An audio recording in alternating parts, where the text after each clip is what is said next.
Obish Dobish, it's everyone's favorite boomer and vintage lens enthusiast, and today we're going to be discussing RMC TOKINA 35 to 70 millimeter 3.5 constant aperture on an F mount adapted to the Sony A6000 with a dumb adapter.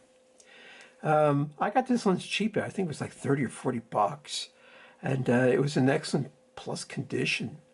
So I said, well, I have some TOKINA lenses that I actually paid full retail price for, some short wide-angle zooms. And I said, well, let me give this old vintage lens a try and see what it's all about, you know? And I'm shocked. First off, the build quality is old school excellent. All metal construction, but it does have rubber rings for focusing and the zoom. The optical quality is excellent, outstanding.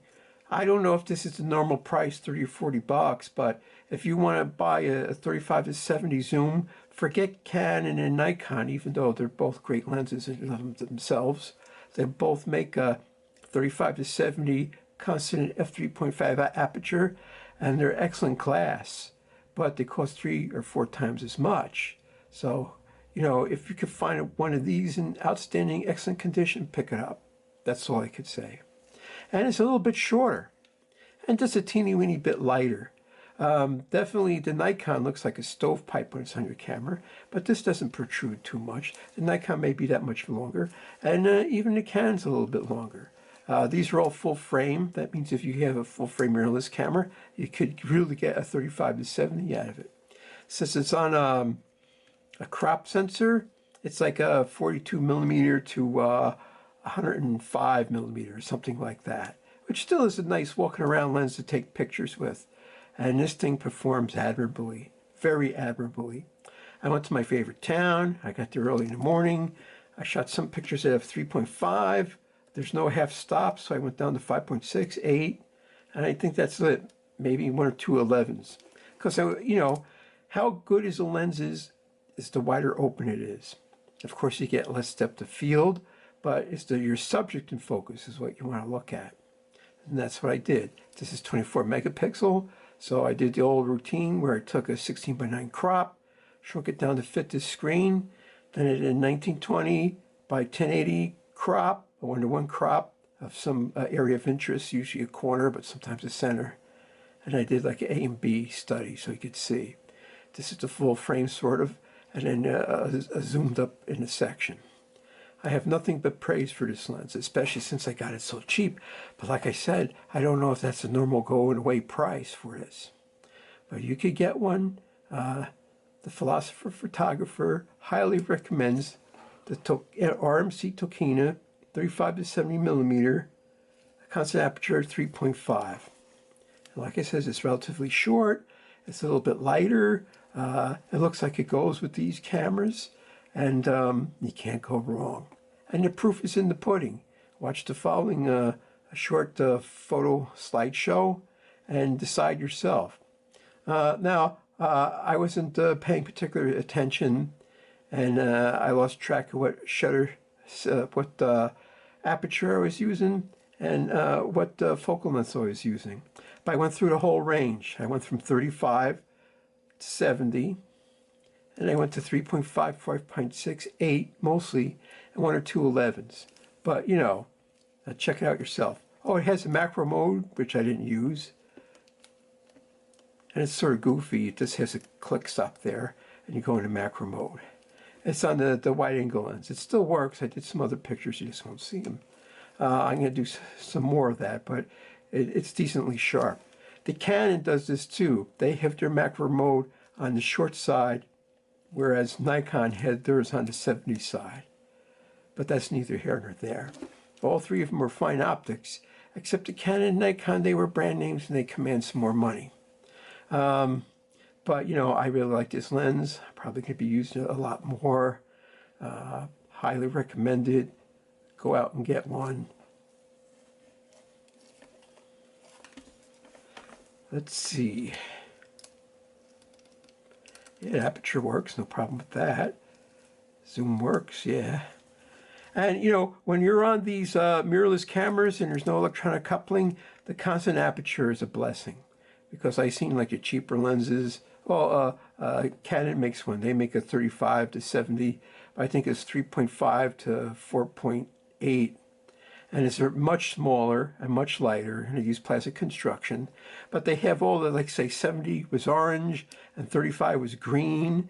And then they have markings on the barrel as you're zooming out. You know, it always opens or closes up f-stop depending on which way you're going, which is confusing, you know. And sure, that's a great lens because it's so small and lightweight and it takes excellent pictures.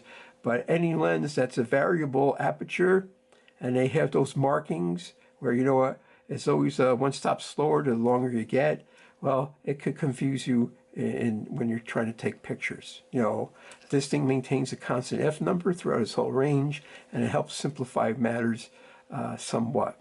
You know, so all you have to do is you could set aperture. I put it in S mode when I have no coupling with the camera, and then all you have to do is focus and change your aperture.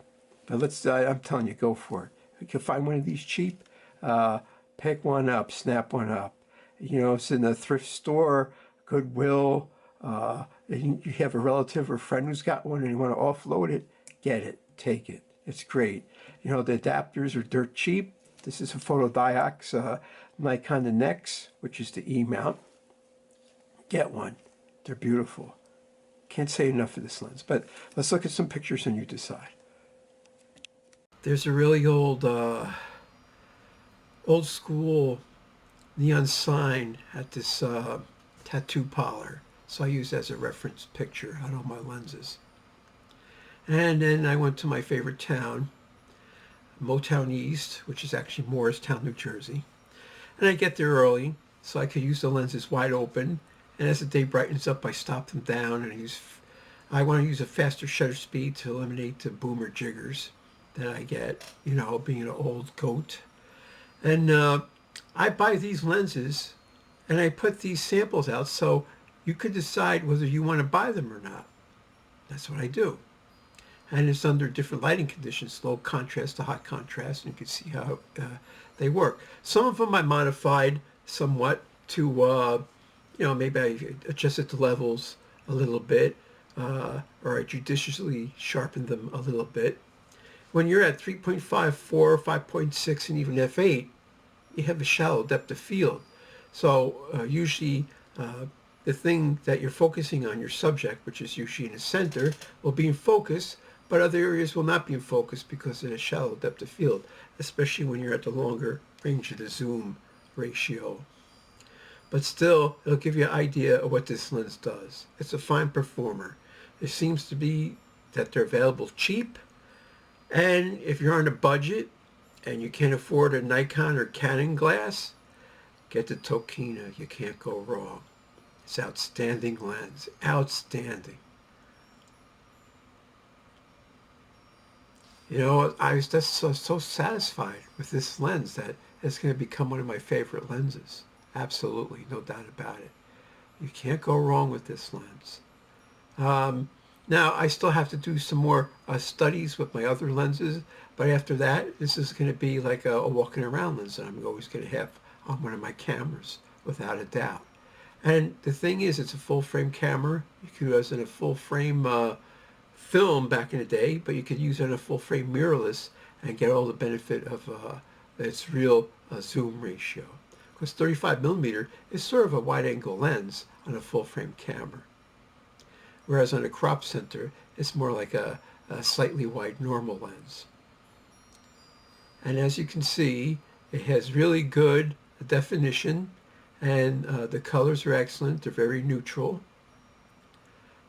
It's just a nice lens. I can't say enough good about it. But you're looking at these pictures, you tell me what you think. Now, like I mentioned before, I did lose track of what F numbers I was using and at which focal length I was using. But I went throughout the range. You know, it's a fine performer. Excellent. Of course, it'll probably need a lens hood, you know, a short lens hood just to help block some extraneous light. I think that would improve it even better than what it is. I used to be against lens hoods, but now I'm all for them. I hate the pedal hoods like they have on those extreme zooms where they go from 18 millimeters to like 300 millimeters, or even the wide angles where they go from 11 to 14, 11 to 16 or something like that. I usually take them off. Sometimes flare and orbs is pretty cool and it adds interest to a picture. I mean, these are such well-behaved lenses that they you use a lens hood and they boost the contrast of the scene without a doubt. You can't go wrong with this lens. If you could see one, pick it up cheap, go for it, get it. I highly recommend it. This is this was a zoom shot. I took this at 70 millimeter, and this picture I took at 35 millimeters, so you can see the difference right there. I got a little lazy and I didn't put the EXIF data in, but you'll just have to trust me. It's the same combo I've been using all along. And this is my favorite statue, Bella Otsmix and his dog Peaches. Although this is the guy who started the Seeing Eye dog program. And it's a very interesting town to walk around and take photos. Like I said, I get there early, and depending on the time of day or the time of the year, the shadows are all different and everything. And I look for the detail of what's happening in this town. It's definitely changing. A lot of the old buildings are being knocked down, and they're putting up the modernistic cubes of all glass and steel and brick, and they reflect and refract off of each other. And then right next to it, you get something old school like Chef Freddy. Now, is that Freddy or Freedy? I don't know. I'll have to walk in and ask him one day. But he suffered through all that construction, and now I guess he's on the path to success, one would hope. Historic Speedwell Avenue, the Salvation Army in Morristown. I use those as another reference picture I take with all my lenses. AMC's been there for as long as I can remember, but it can't be too old. It's sort of modernistic building. And they have a lot of parking garages, but I don't know how much they charge. Depending on what's happening, I guess during business hours you may have to, take advantage of a parking garage. Might be limited on-street parking. And there's still some quaint, old school, businesses out and about. And you can see how it's changing. Some buildings are the original from 50, 60, 100, maybe even 200 years ago. And then they have the ultra modern. This is some mural they in a window. They put it up in a window. And then you can see how it's changing. They put up traffic control signals, and it's blocking the view. And then even some newer, older buildings, they have a look to them rather than the old quaint stuff from 100 or 150 years ago. This thing with the camera has a really excellent range to it. Like I was overexposing a little bit.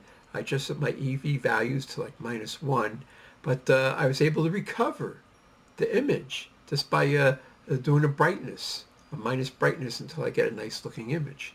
So that's interesting. The Sony a6000 is a fine camera. If you could get them cheap, they're still new old stock, and they're like $700, but if you look on the used market, you could get them even half price, which is a good price point for that camera, without a doubt. So there's all sorts of fine details, bricks, railings, stuff like that, where if you take a picture and it's properly focused, you can look at it and see how good this lens performs. And it performs admirably. I think it performs really good. As I mentioned before, the photographer says, get one of these. You cannot go wrong. Sure, the Canon's an FD mount, or those old Nikon F mounts, yeah, they're like $150 for excellent condition. But this one was only, I think it was like 30 or 40 bucks. It was ridiculously low priced. But then, a lot of people don't know about TOKINA or these other off brands like Chiron or even others. Like Quaternary turned out to be a pretty good brand name, which I'll have to deal with later. But, get one of these. I highly recommend it. You can't go wrong.